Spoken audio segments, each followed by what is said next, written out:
the Regional Director of UN Women, Christine Musisi, here this morning. So let me begin my few remarks, please, by acknowledging Her Excellency, Mrs. Fatima Harim Masil, Commissioner Trade and Industry, a very dynamic woman by all accounts. I've heard representative of the Cabinet Secretary of Devolution and Planning, Mary Cabaro, and thank you indeed for those opening remarks this morning. Dr. Amani Asfour, Chairperson of African Congress for Women Entrepreneurs, Christine, my colleague, and indeed once again the Regional Director of UN Women, Christine Musisi, distinguished guests, friends and colleagues from the media and the press. I want to recognise you particularly because you have such an important role to play in getting our message out here today. And ladies and gentlemen, all protocols observed. It is my distinct pleasure for those of you who've travelled from outside Kenya, as well as those from other parts within Kenya, to really extend a warm karibuni sana to you all here this morning, and to this really groundbreaking event, Building Linkages to Break Barriers. I particularly would like to appreciate the African Union Commission and the UNDP Regional Service Centre for Africa for organising this forum.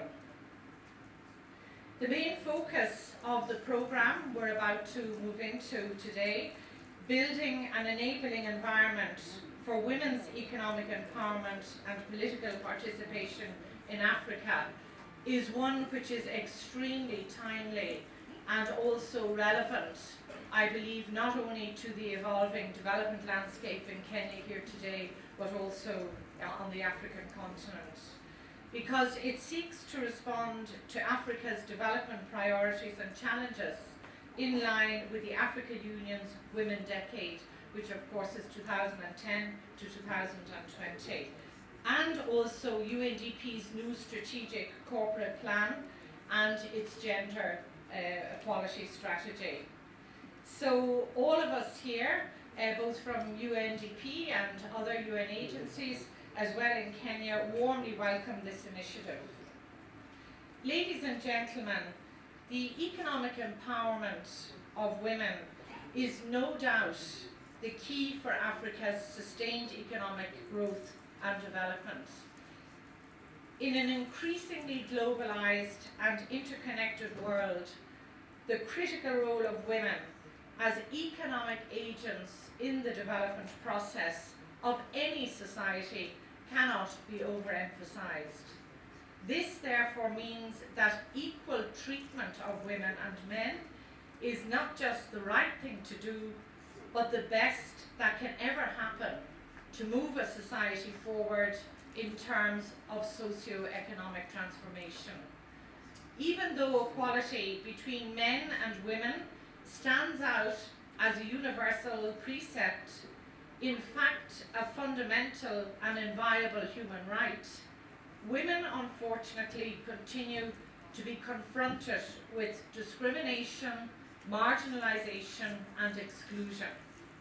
As we are all aware, women worldwide, and in sub-Saharan Africa in particular, are less likely to have access to education, formal employment, insufficient income to sustain themselves and their families, and when in business, and sometimes this applies even to the UN, let me say, the going can get very tough, but particularly for women in the private and informal sector here, they face even greater challenges in accessing credit or markets, or obtaining other productive resources, such as land and basic inputs. So we've heard the representative of the Cabinet Secretary of Devolution and Planning refer to some of the statistics which evidence some of the comments I've made, just speaking before me. And so just to remind ourselves that 23.7% of women in sub-Saharan Africa have secondary education compared to men, which is 35.1%. The share of women employed informally is highest in sub-Saharan Africa compared to the rest of the developing world. For example, here in Kenya, only 30% of the approximately 2.13 million formal employees are women, while the majority of Kenyan women work in the informal sector. Furthermore, discriminative practices in the inheritance and ownership of land and other properties also pose fundamental constraints to women entrepreneurs, which limit their access to formal financing mechanisms. Indeed, access to finance is rated as the single biggest constraint that is preventing women from growing their own businesses. Increasing the participation and employment of women in the formal sector could yield greater benefits, not only for women, but for the economy as a whole. There is no doubt that if women had the same access to land, technology, financial services, education and markets as men do, they could increase their yields in the agricultural sector by some 20 to 30%, according to the UN Food and Agricultural Organization. This could raise total agricultural output in developing countries by an additional 2.5%, thus helping to reduce the number of undernourished people as much as 17%, meaning that 150 million fewer hungry people would be in the world. Ladies and gentlemen, women's economic empowerment is not only a key challenge for women, but a development concern, particularly of UNDP. A month ago, UNDP Kenya, and myself in particular, launched with UN Women for the first time a new initiative on trying to get private sector CEOs sign up to a code of conduct in terms of gender empowerment principles. And for all the wonderful economic growth here in Kenya, and which is mainly driven by the private sector, only 2 companies right now have signed up to those principles. 2 out of thousands of private sector companies here, one being Safaricom and the other was an Israeli, a small company that works in drought management and mitigation. So we've given a deadline of November for at least another 50 companies to come and join us. Because how can they even have a second thought about putting women at the centre of their businesses? I think the domino effect of empowering women and putting them at the centre of development and the centre of businesses is so well documented in terms of its positive economic growth effect that you'd wonder what is actually causing that hesitation in their mind to sign up to be a champion of these gender principles.